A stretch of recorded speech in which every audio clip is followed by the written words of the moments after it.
Assalamualaikum warahmatullahi wabarakatuh. Kembali lagi bersama saya Dika Hari Laksono dari SMKS Duren. Nah, kali ini kita akan melakukan praktek bagaimana cara merawat, mengukur dan membersihkan komponen rem.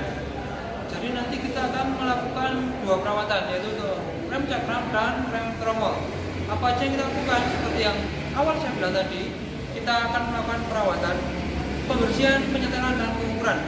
Untuk unitnya sendiri kita pakai Honda Jazz.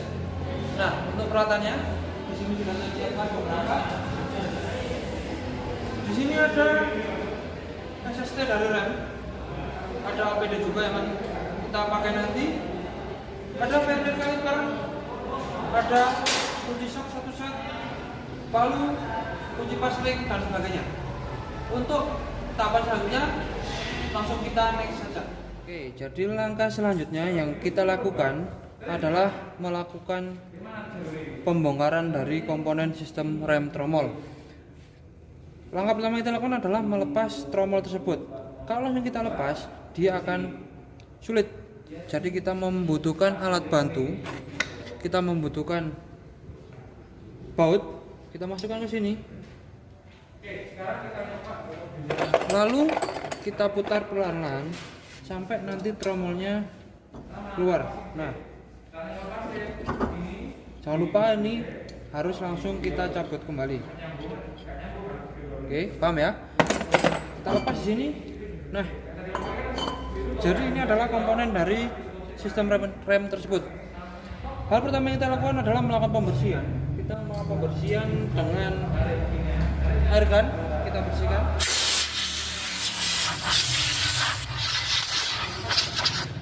Jangan lupa tromolnya juga kita bersihkan juga.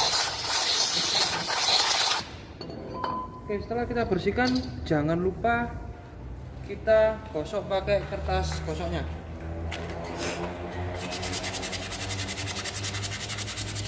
Agar kotoran-kotoran yang menempel di sini atau sisa-sisa kebocoran minyak rem tidak menyebabkan kampas remnya selip.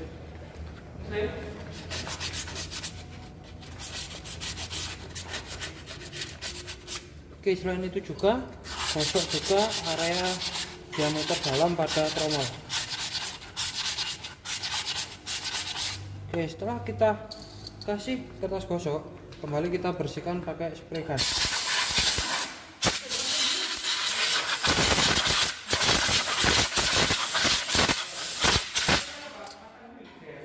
Oke, setelah itu yang kita lakukan adalah melakukan pengukuran menggunakan Vernier caliper 0,05 mm untuk mengukur ketebalan dari kanvas rem tersebut. Jadi kita ngukurnya di sini sudah ada cowakan. Ini bisa dilihat ya. Jadi kita ngukur ketebalannya memanfaatkan cowakan yang ada di sini. Oke, setelah melakukan pengukuran jangan lupa harus tetap dikunci. Oke, kita sudah dapatkan untuk hasilnya. Sekarang kita baca. Di sini terbaca, bisa dilihat jelas. Di sini pas 3 mm. Oke, jadi dia masih bisa dipakai dan tidak perlu melakukan pergantian. Setelah itu kita akan melakukan pengukuran dari diameter dalam tromolnya. Kita pakai Vernier caliper yang besar, tetap dengan ketelitian 0,05 mm. Oke. Oke, gini ya ngukurnya ya. Kita ngukur diameter dalamnya. Setelah seperti ini kita kunci. Oke, setelah dikunci kita angkat. Kita baca lagi pengukurannya. Di sini ada 179 mili, 2 mm. Oke. 179 mm, 2 mm. Oke. Jadi setelah kita melakukan pengukuran dan ternyata tromolnya masih dalam batas standarnya, jadi tidak perlu kita ganti. Oke, setelah kita melakukan pengukuran, kita melakukan pembersihan, langkah selanjutnya adalah penyetelan. Jangan lupa kita pasang terlebih dahulu tromolnya.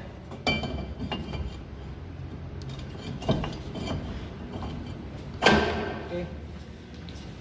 Setelah kita pasang, kita lakukan penyetelan terhadap remnya. Di belakang sini ada karet penutup. Nah, kita gunakan SST-nya untuk melakukan penyetelan. Oke, yang ini ya. Kita lakukan penyetelan. Oke, untuk penyetelan jangan sampai dia terlalu terlalu serat atau mengunci, dan juga jangan terlalu muternya jangan terlalu enteng lah bahasa Jawanya, jangan terlalu longgar. Oke, kita setel perlahan-lahan. Jadi untuk memperlebar jarak kanvas 1 sama 2-nya, kita arahkan ini naik. Untuk mempersempit, kita arahkan ini turun. Oke, kita coba. Oke, ini adalah cara penyetelan dari kanvas rem belakang.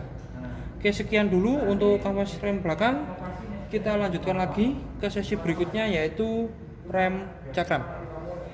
Langkah selanjutnya kita melakukan pembongkaran dari rem depan ini yang bertipe cakram. Gimana cara pembongkarannya? Pertama kali yang kita lakukan adalah melepas dari pengunci kaliper. Di sini ada baut 12. Kita menggunakan kunci shock 12. Gimana cara melepasnya? Kita lakukan bersama-sama.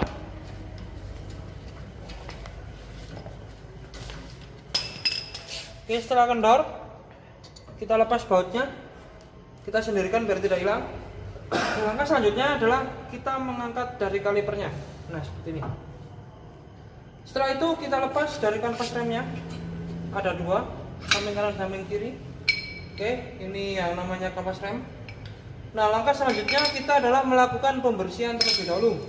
Kita gosok terlebih dahulu dari kanvas remnya biar bersih dari kotoran dan mungkin ada minyak-minyak yang bocor.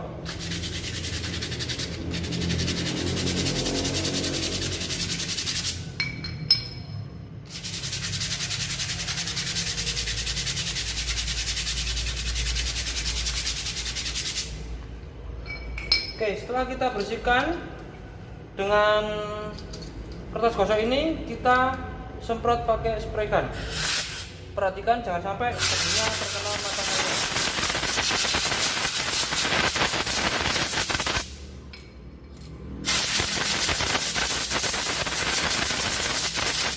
Bersihkan juga komponen.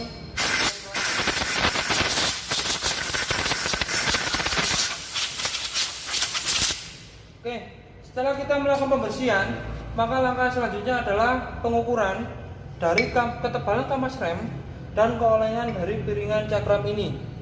Untuk mengukur ketebalan, kita menggunakan vernier caliper. Untuk mengukur atau mengecek keolengannya, kita menggunakan DTI. Gimana caranya? Oke, kita akan melanjutkan ke step berikutnya. Oke, setelah kita set alat ukurnya di posisi 0 dan sudah kita tandai start awalnya, sekarang kita mencari titik pergerakan yang terbesar. Kita geser secara satu arah perlahan-lahan. Oke, bisa dilihat jarumnya mulai bergerak.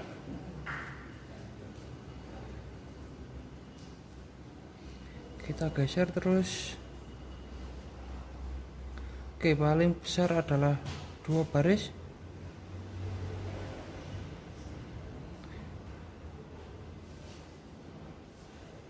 Oke, sudah kembali ke titik 0, berarti tadi yang terbesar adalah pergerakan 2 baris. Kita kembalikan lagi ke titik yang terbesar.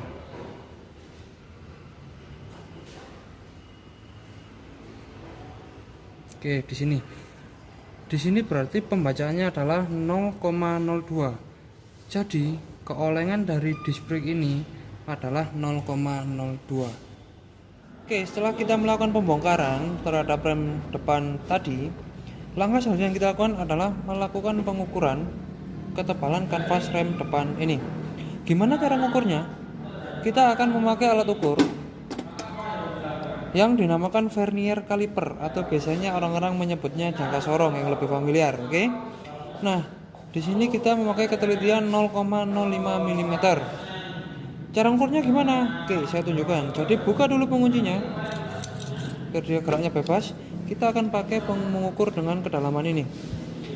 Kita ukur di sini sampai dengan permukaan dari kanvas remnya. Oke, kita lanjut, kita langsung melakukan pengukuran. Ukur sampai ujungnya menyentuh permukaan dari kanvas rem.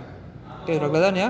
Setelah melakukan pengukuran, jangan lupa untuk mengunci agar dia tidak bergerak. Oke, selanjutnya kita akan melakukan pembacaan. Oke, untuk pembacaannya di sini adalah 2 mm, 40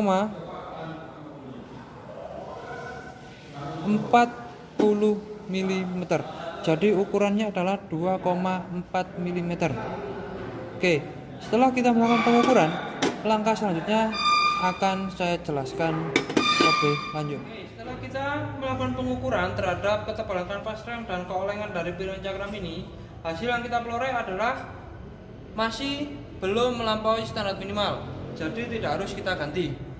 Langkah selanjutnya yang kita lakukan adalah melakukan pemasangan dari komponen rem depan ini. Pertama kali ini jangan lupa kita kasih stempet agar tidak cepat terjadi aus karena dia bergesekan dengan besi sebelah atasnya, dan kita kasih juga ya sebelah bawah. Awas, perhatikan jangan sampai kena permukaan dari kanvas. Oke, yang satunya juga kita kasih.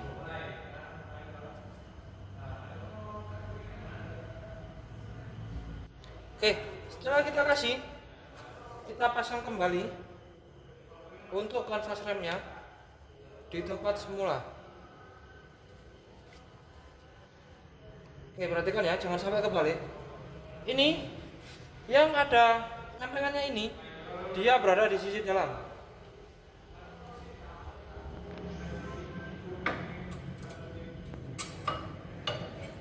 Oke, dan yang ini dia berada di sisi luar. Oke, pastikan dia lurus dan rapat, tidak longgar sama sekali. Setelah ini kita pastikan sudah benar pemasangannya. Lanjut kita pasangkan kembali kalipernya. Oke, seperti ini. Jangan lupa ada baut penguncinya. Kita lakukan penguncian. Oke, setelah pas, kita kencangkan pakai kunci shock 12 seperti tadi.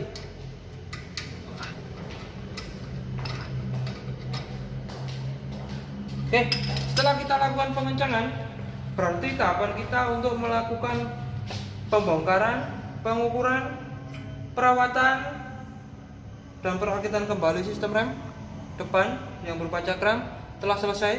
Langkah selanjutnya kita akan melakukan penyetelan pada pedal rem. Gimana caranya? Kita lanjutkan di video setelah ini.